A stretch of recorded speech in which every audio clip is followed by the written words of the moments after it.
My mother said it at brunch, not in private. That would have required a consideration for my feelings that my mother had never particularly prioritized.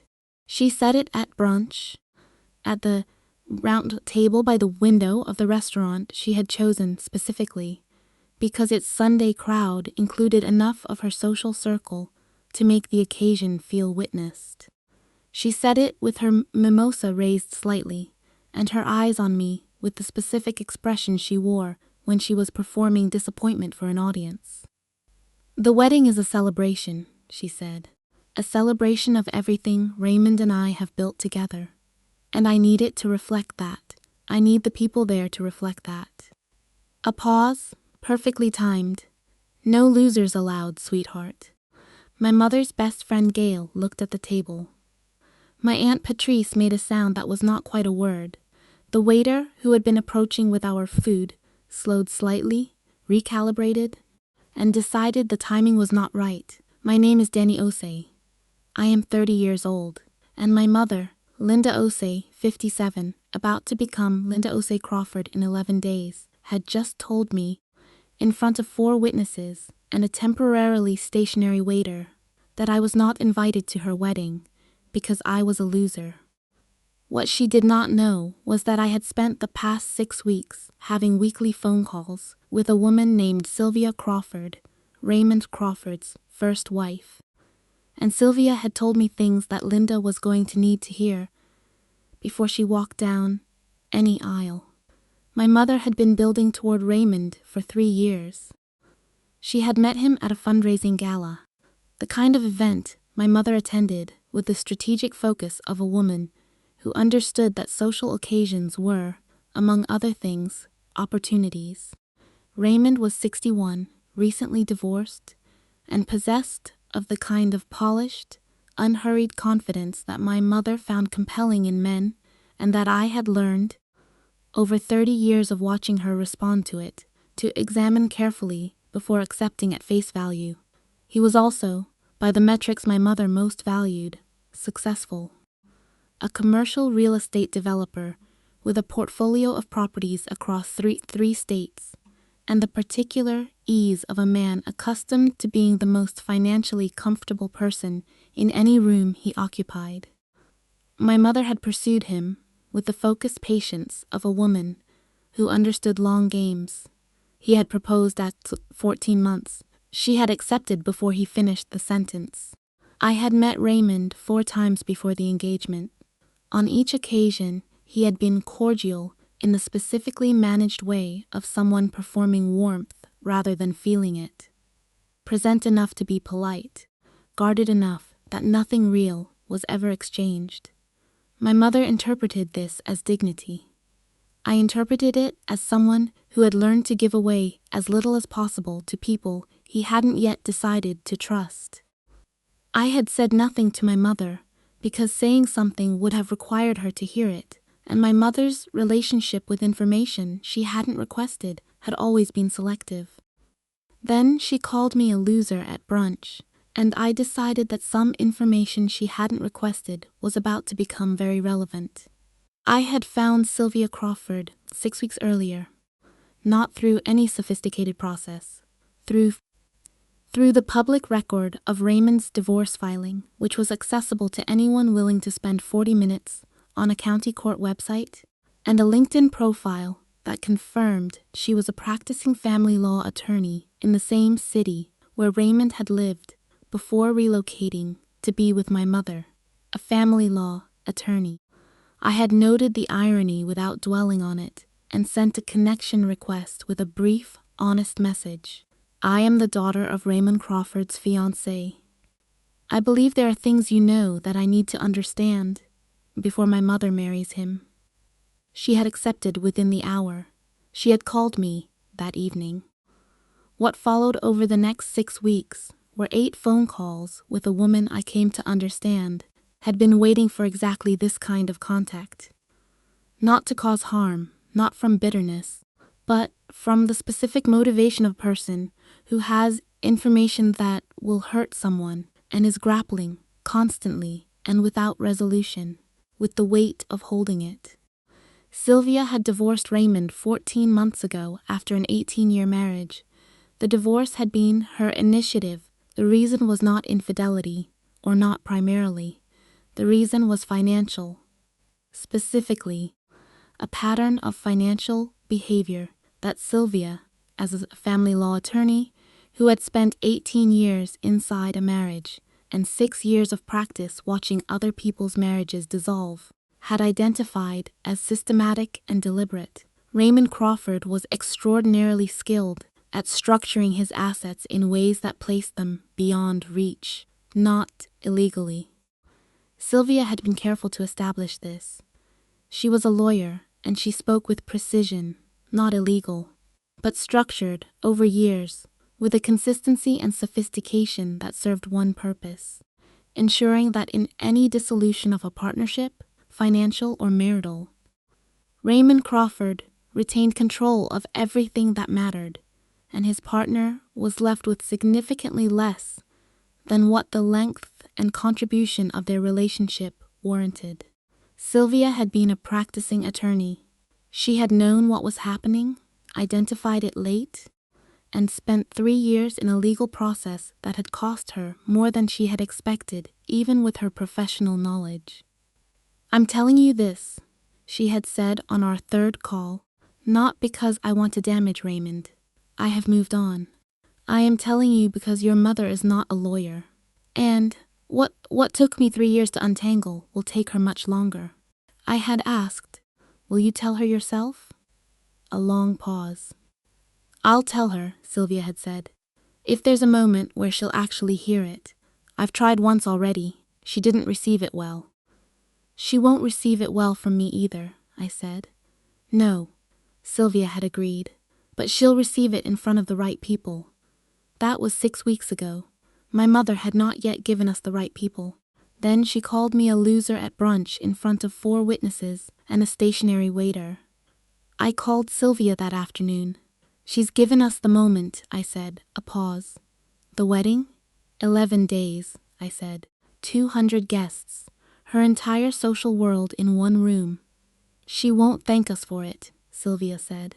"No," I said, "but she'll be able to make an actual decision instead of a constructed one. That's all I want for her." Another pause. "You know this changes things permanently," Sylvia said. "With her and you." "Things are already changed," I said. She called me a loser at brunch. A silence. And then, from a woman who had spent 6 weeks being measured and precise and lawyerly about everything, a laugh. Brief, genuine, the laugh of someone who finds the specific absurdity of a situation landing properly. "All right," she said. "Tell me the plan." The wedding was held at the Meridian Club, a private event space in the city's historic district that my mother had selected because it communicated, through its architecture and its membership requirements and the very specific quality of light through its tall windows, exactly what she wanted this day to say about her life. 200 guests. White flowers that had been debated and decided over 6 months. A string quartet that my mother had auditioned personally. A seating chart that had been revised 11 times and that I had, notably, no place on. I had not requested an invitation after the brunch. I had simply arrived. Sylvia and I had coordinated our entrance separately so as not to create a visible alliance before the moment required it. I had come in through the side entrance during the pre-ceremony gathering, moving through the crowd with the specific confidence of someone who belongs in a room even when they haven't been placed there by someone else's chart. I found my Aunt Patrice near the back and positioned myself beside her. Patrice, who had looked at the table when my mother said, "No losers allowed," said nothing when I appeared. She simply moved slightly to make room. Sylvia entered through the main entrance 40 minutes before the ceremony. She was, I noticed from across the room, not what I had pictured during our phone calls. I had pictured bitterness wearing an elegant disguise. What arrived was a woman in her mid-50s with the specific composure of someone who has done hard things with careful preparation and has learned to carry difficulty without being defined by it. She was dressed impeccably. She moved through the room with the self-possession of a person who has attended enough difficult situations professionally to know how to hold a room without alarming it. She found Raymond first. I watched from across the space as she approached him, and watched Raymond's composure, which I had observed across 4 dinners and had considered essentially impenetrable, develop its first visible fracture. He spoke to her. She listened, responded briefly, and moved on. She found me 3 minutes later. "He knows I'm here," she said quietly. "Does he know why?" I said. "He suspects," she said. "He's trying to locate your mother. She's in the bridal suite," I said. "2nd floor." Sylvia looked at me. "Then we go to the bridal suite," she said. My mother, when she opened the door, was wearing her wedding dress, and an expression that moved through surprise, irritation, and something more complex before landing on the controlled displeasure of a woman who has been interrupted at an inconvenient moment and intends to resolve the interruption efficiently. She looked at me. She looked at Sylvia. She looked at me again. "Dani, my name is a single syllable of disapproval." "Mom," I said, "this is Sylvia Crawford. She was married to Raymond for 18 years. She's a family law attorney. And she has 45 minutes before your ceremony to tell you things that took her 3 years and a legal process to understand." My mother's expression moved through several more iterations. "I know who she is," she said. Her voice had the particular tone of a woman who has been managing a piece of information about the danger of her position and is now facing the source of that information directly. "She called me 3 months ago. I told Raymond and he explained. He explained what he wanted you to understand," Sylvia said. Her voice was the precise, unhurried voice of a woman who had spent decades in courtrooms and knew exactly how to make information land without theatrics. "Linda, I'm not here because I want Raymond back. I'm not here because I'm bitter or damaged or unable to move on. I'm here because I am a family law attorney who watched a very specific pattern operate across 18 years of my own marriage, and I do not want to watch it operate across yours." My mother looked at her. "What pattern?" she said, not dismissively. Despite herself, the specific tone of a woman whose intelligence has been engaged against her will, Sylvia opened her bag. She produced a document. Not the full 3 years of legal proceedings, but a summary. Prepared, I understood from its precision, by someone who knew how to make complex information accessible in a limited time window. "His asset structure," Sylvia said. "The companies, the holding entities. The way property gets moved and reclassified in the 18 months before a significant relationship change." She paused. "The prenuptial agreement he's given you. I'd like to look at it." My mother was very still. "How did you know about the prenuptial agreement?" she said. "Because there is always a prenuptial agreement," Sylvia said simply. "And it will be structured to look fair while protecting everything that matters. That is not an accusation. That is a pattern I can document across 2 decades. My mother looked at the document in Sylvia's hands. She looked at me. "You arranged this," she said.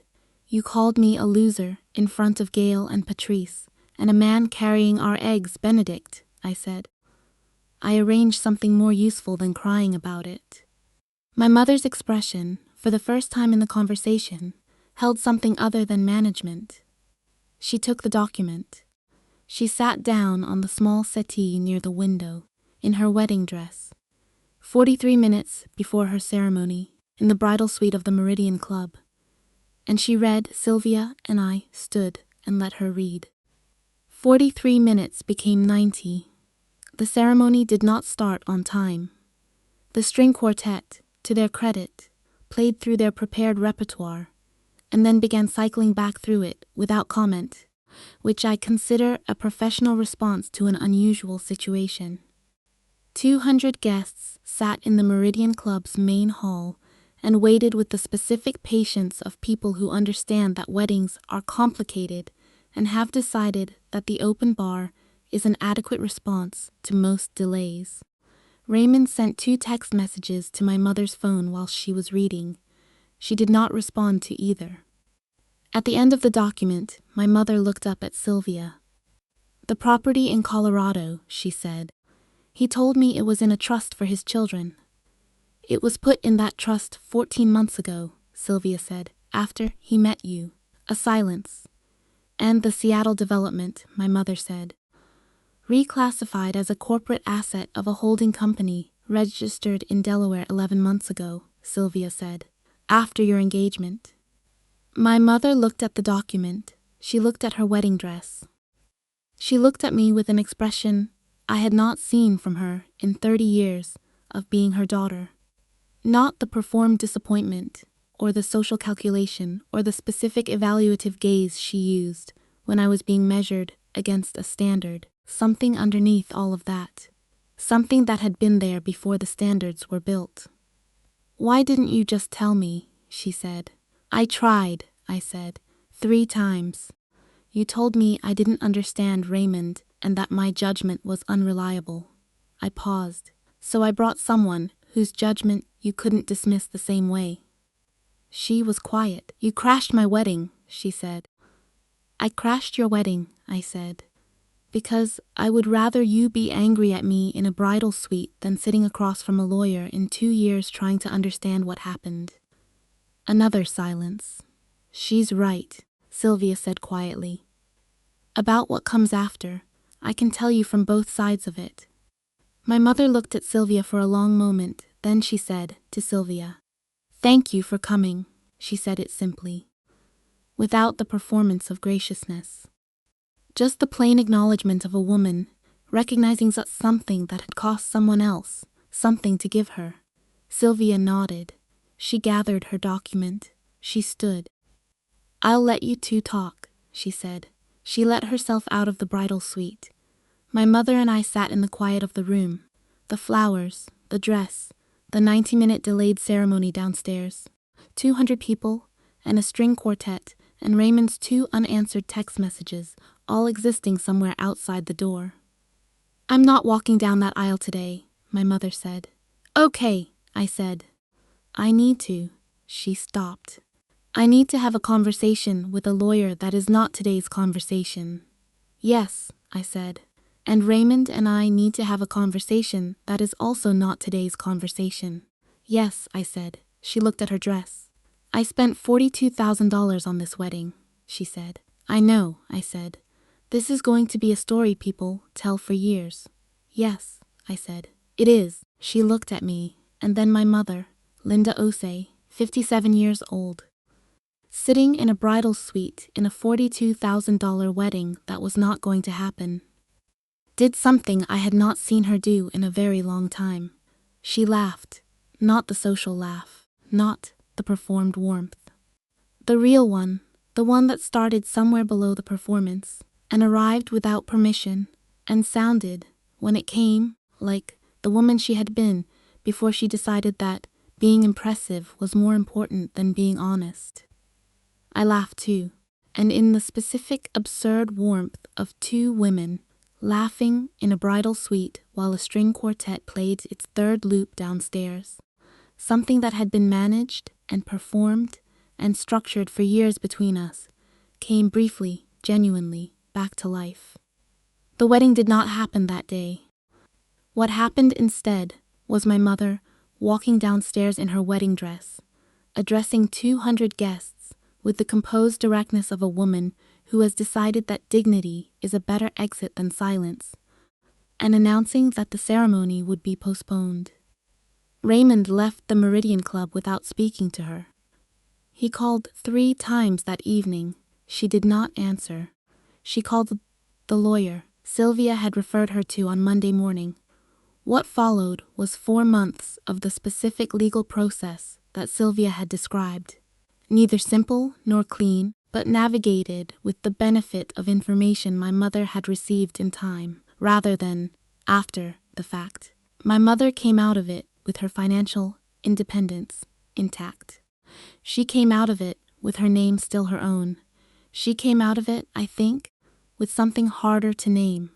The specific dignity of a woman who was not deceived, because someone who loved her refused to let the deception complete itself, even at the cost of a wedding and a relationship and $42,000 worth of white flowers and string quartet music. She and I are not simple now. We were never simple. She has not apologized for the brunch in the specific, direct way I would have chosen to receive an apology. What she has done is call me every Sunday. What she has done is ask questions and wait for the answers. What she has done is, at a family dinner 3 months after the wedding that didn't happen, say in front of Gail and Patrice and the same aunt who had looked at the table, Dani saw something I couldn't see, and she showed up anyway. It was not an apology. It was something more useful. It was my mother, in front of the same witnesses, correcting the record. Before you go, I have to ask you this, and I need your honest answer in the comments. Was Dani right to crash the wedding? Some people will say she should have tried harder through normal channels first. Others will say the bridal suite with 90 minutes to spare was the only move left. Which side are you on? Tell me right now, because this one genuinely divides people, and I want to hear where you land. If this story moved something in you, if you have ever had to do the hard thing for someone who wasn't ready to thank you for it, hit that like button so this reaches the people who need it today. Share this with someone who has a mother, a sister, a person they love who is about to make a decision with incomplete information. And if you believe that showing up is sometimes the most powerful thing you can do, even when you haven't been invited, subscribe. Because every week this channel tells the stories of women who loved someone enough to walk into the hard room. You do not want to miss what is coming next. Your first month of Audible is completely free. Over 500,000 titles waiting in the description. For everyone who has ever had to be the person who says the difficult true thing, the link is below. Use it.